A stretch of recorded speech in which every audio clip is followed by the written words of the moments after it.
When people talk about iconic voices in soul music, the conversation often drifts toward familiar legends, names that have carved such deep paths into our collective musical memory that any mention of them provokes an immediate emotional reaction. But there are also artists whose voices, equally haunting, passionate, and unforgettable, somehow remain perched at the edge of that widespread recognition. Their fans adore them. Their peers respect them. Their music has charted and changed lives. Yet outside of certain circles, these individuals don't always receive the household name status they deserve. One such artist was Billy Paul, a man who, in his own time, achieved enough critical and commercial success to be considered among Philadelphia's most significant soul singers. And yet, if you wander into a crowd today and ask people for their favorite R&B vocalists of the 70s, Billy Paul's name is often overlooked. Yet, from the moment he stepped into the spotlight, Billy Paul possessed a distinctive jazz-infused timbre and a remarkable ability to interpret lyrics so deeply it was as if he were living the story on stage. So take a seat, relax, and let's explore the life, times, and lasting impact of the inimitable Billy Paul. Into this fertile yet challenging environment, Billy Paul was born in December 1934, back when he was known simply as Paul Williams.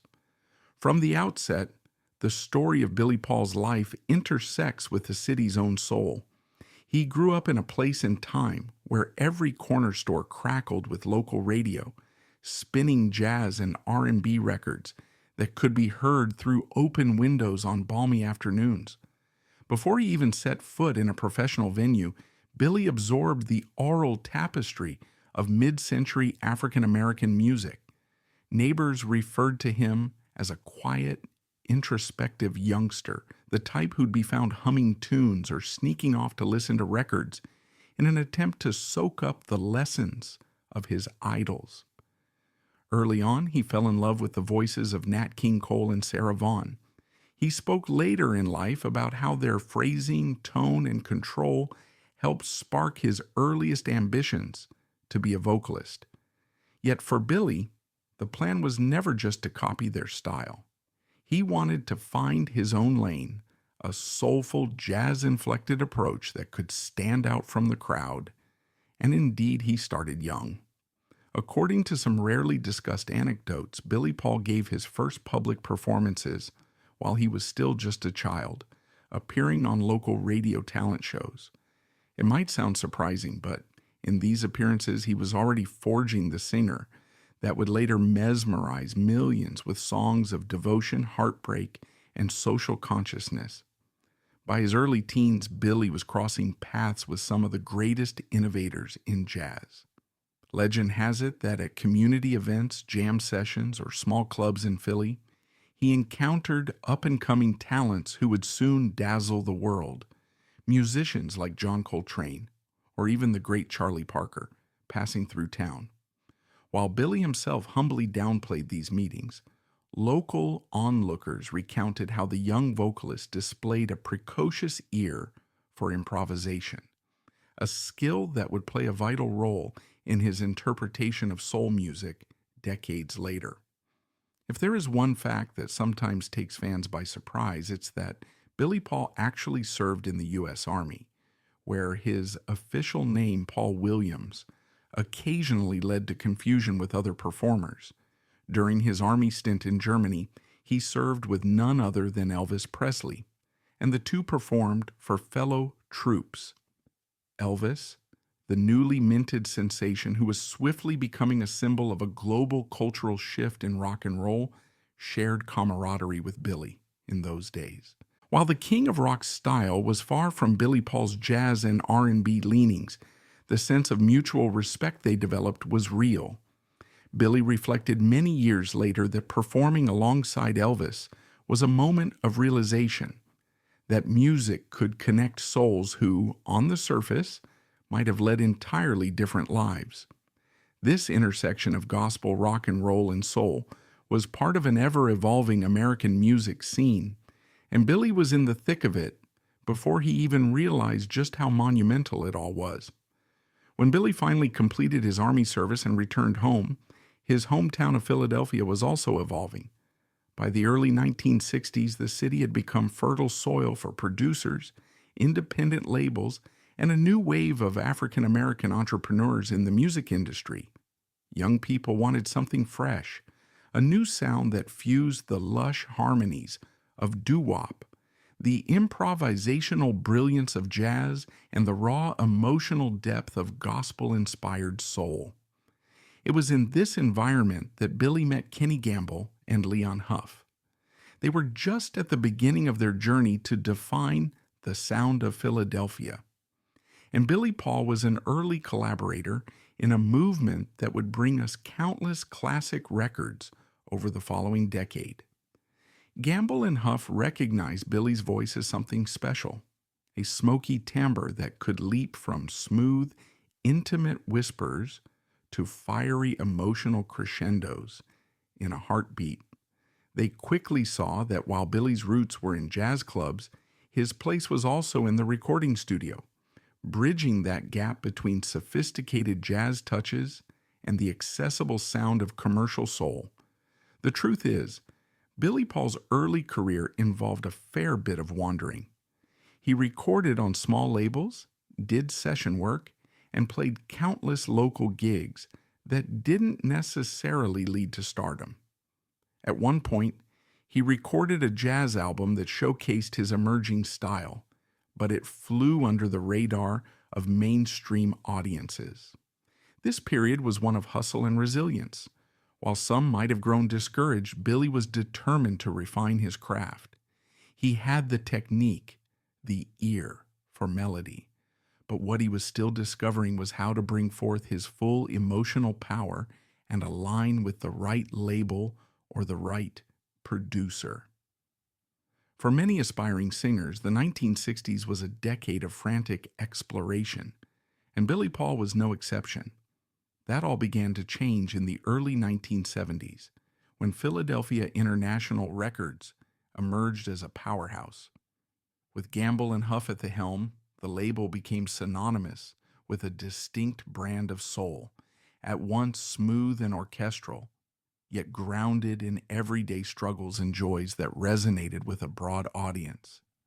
Billy Paul found himself in the company of other emerging stars like Harold Melvin and the Blue Notes, the O'Jays, and Teddy Pendergrass. The stage was set for Billy's big moment, and that moment arrived in 1972 when Me and Mrs. Joneses took the airwaves by storm.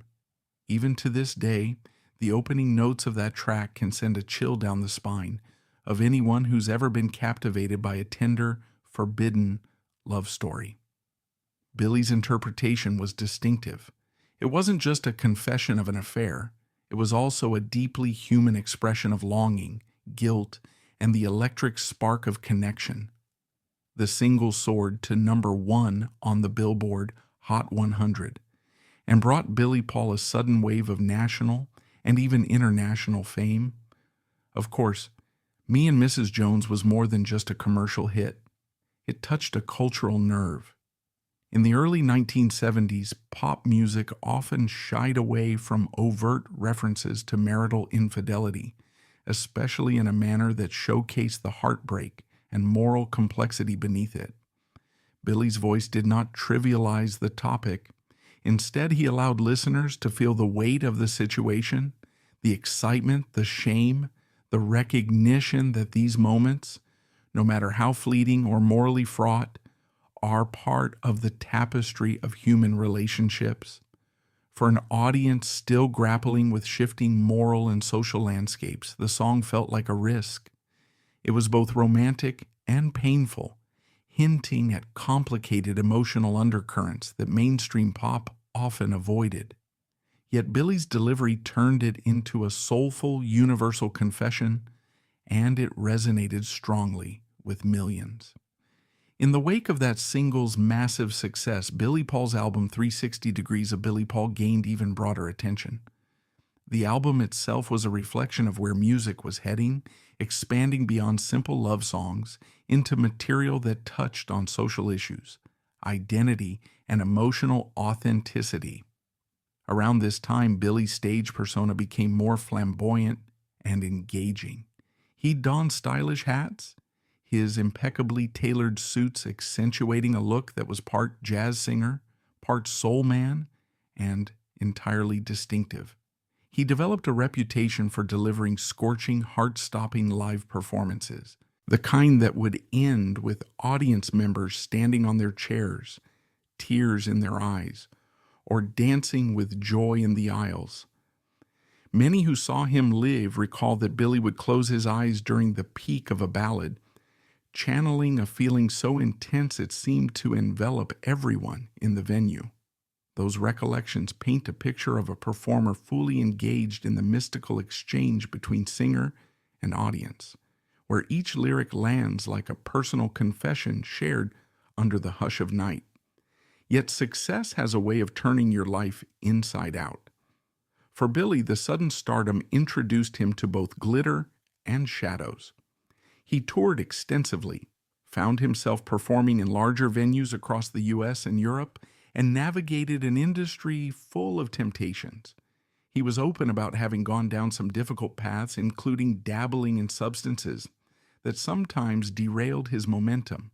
But in interviews, he spoke less about the glitz of it all and more about the longing to maintain authenticity, about not wanting to sell out his jazz roots just because he'd become a mainstream soul star. He found a kind of creative refuge in the freedom that Gamble and Huff allowed him. They encouraged him to experiment, to bring his love for improvisation into the studio, to stretch a note here or there, to let the orchestral backing swirl around his voice like a gentle tide. Among the lesser-known episodes during Billy's rise to fame was the reaction, both positive and negative, he received from certain radio programmers and critics about the explicit subject matter of Me and Mrs. Jones. Some radio stations refused to play it at first, claiming the lyrics condoned adultery. Others embraced it wholeheartedly, praising its realness. In private recollections, Billy confided that he was initially nervous about how the public would interpret the track, especially since he was aware that the line between art and real-life scandal can sometimes blur in fans' minds. Still, the success of the single couldn't be denied, and it opened doors for him to record more conceptually adventurous music going forward. One of the underrated aspects of Billy Paul's career is his willingness to engage with social issues. Unlike some artists who stuck primarily to love songs and personal narratives, Billy included commentary on racial justice, personal identity, and cultural pride in his repertoire. After all, the early 1970s in America were a time of intense socio-political change. The civil rights movement had reached a turning point, the Vietnam War protest movement was ongoing, and artists were finding new ways to speak out through their music. Billy Paul was no exception. He recorded songs that delved into the Black experience in America, weaving them with the kind of emotive vocal lines that made his love ballads so powerful. One album that exemplified his ambition and the controversies that sometimes followed was 360 Degrees of Billy Paul, which featured not just romantic material, but also songs that spoke to the African American experience. Perhaps the most polarizing track from his subsequent album, War of the Gods, was Am I Black Enough for You? While less commercially successful than Me and Mrs. Jones, it represented a clear statement from Billy about cultural pride and identity. Some fans embraced it as a courageous piece of social commentary. Others in mainstream radio saw it as divisive, leading to limited airplay. Billy was disappointed by this reception, as he saw the track not as a militant anthem, but as a genuine question about representation and cultural heritage, a question swirling around Black artists in America at the time, especially those who had achieved crossover success. Throughout the 1980s, Billy Paul's name carried weight in Europe, especially in the UK, where soul aficionados prized American R&B and gave heartfelt receptions to older acts that had lost traction back in the States. Billy toured internationally, performing in smaller clubs as well as on some larger stages, particularly in soul revival or jazz festival lineups. During these tours, Billy was known to weave stories of his life into his performances, reminiscing about jam sessions with John Coltrane, encounters with Elvis during his Army days, and the magical but strenuous days at Philadelphia International. Audiences would line up after shows, not only for autographs, but to ask him about the deeper meanings behind songs he had performed. In these moments, Billy Paul seemed to thrive on direct interaction, cherishing the chance to connect with fans who recognized and valued the full range of his work. One rarely told story from this period involves a small jazz club in France, where Billy performed regularly in the mid-1980s. Local legend has it that one night, as he finished singing an extended version of Me and Mrs. Jones, the audience, some of whom barely spoke English, began chanting his name for nearly 5 minutes straight. They were so moved by the raw emotion in his delivery that they refused to let the show end. Billy, visibly touched, returned to the stage and performed an impromptu medley of classic jazz ballads, bridging them with snippets of gospel spirituals he'd learned as a boy. It was nearly a half-hour encore of pure, unfiltered emotion. Observers described the night as spiritual, recalling how you could see tears streaming down the cheeks of people in the front row. These types of personal performances, though rarely documented, solidified Billy's reputation overseas as a musician of great depth and sincerity. More than anything, this was a testament to the power of his voice to transcend barriers of language and culture. As the 90s approached, a wave of nostalgia for classic soul began to build. Radio stations devoted entire segments to the hits of the 60s and 70s, while new compilation albums introduced younger audiences to timeless R&B and jazz-inflected songs. The complexities of Billy Paul's legacy include some controversies and historical debates.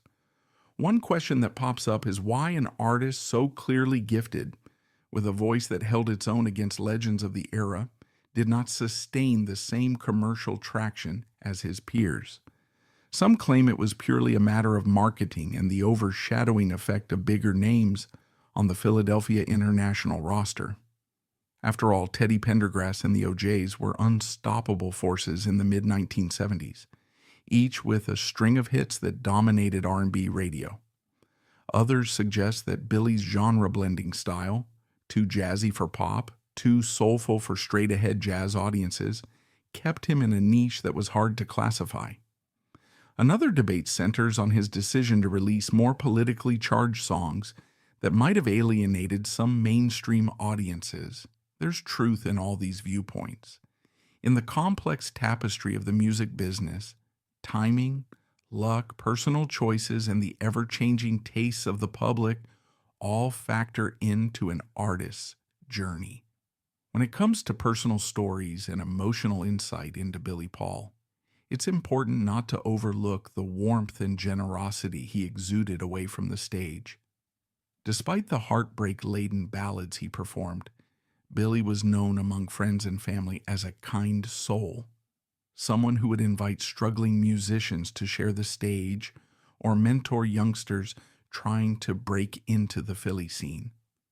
One longtime acquaintance recalled that Billy was the type to give away his last few dollars to a bandmate who was short on rent, or sit patiently with a teenager, walking them through vocal exercises and explaining the importance of feeling the lyric, not just singing the notes. That generosity of spirit was part of what made people root for him and celebrate his successes so passionately. A seldom cited anecdote from the late 1990s highlights Billy's undying commitment to the craft.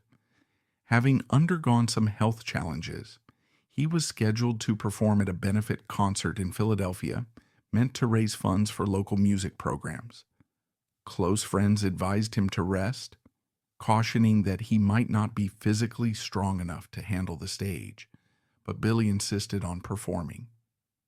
Witnesses say that near the end of the song, his voice trembled, not from a lack of control, but from the overwhelming emotion of returning to a stage in his hometown, singing the very piece that had launched him to stardom decades earlier. He refused to take more than a modest honorarium for his performance, insisting that proceeds go directly to the Children's Music Fund. It was a moment that captured the depth of his passion and how much he believed in the transformative power of music. Billy Paul remained active in various capacities well into the 2000s, performing at festivals, on television specials dedicated to celebrating Philadelphia soul, and occasionally granting interviews that offered glimpses into the wealth of experiences he'd gathered throughout his life. In these interviews, he was refreshingly candid. He would talk about the fleeting nature of fame, the importance of family, and the sense of spiritual grounding he found from being true to his own style. He did not pretend that his life had been perfect or unblemished. Rather, he looked at the challenges he'd faced: substance temptations, industry ups and downs, personal tragedy, and saw them as critical moments that shaped his art. In one particularly poignant conversation, he spoke about the illusions of the music industry. They see you on a stage with the lights and applause, but they don't know about the nights you spent alone, doubting if you have it in you to keep going. The real music, that comes from living through every last bit of it. Sadly, Billy Paul's health worsened in his final years. He passed away in 2016, leaving behind a legacy that, while widely recognized in certain circles, often feels quietly understudied compared to the other stars of his generation. His departure triggered an outpouring of tributes from fans, fellow musicians, and music historians. Many took to social media, sharing stories about how Me and Mrs. Jones had served as the soundtrack to special moments in their lives. Others recalled lesser-known tracks like Am I Black Enough for You or War of the Gods, praising him for daring to push boundaries.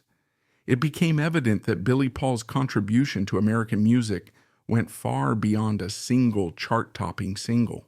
He'd been an essential bridge between the jazz clubs of mid-century Philadelphia and the plush soul sound that swept the country in the early 1970s. Perhaps more importantly, he'd embodied the dream of a vocalist who could channel his deepest convictions into song, unafraid of how the market might respond. That sense of history still resonates today. Philadelphia itself has long been proud of its musical luminaries, from Hall & Oates to The Roots, from Jill Scott to Boyz II Men. Billy Paul's name deserves equal reverence, not just for the famous single, but for the entire arc of his story.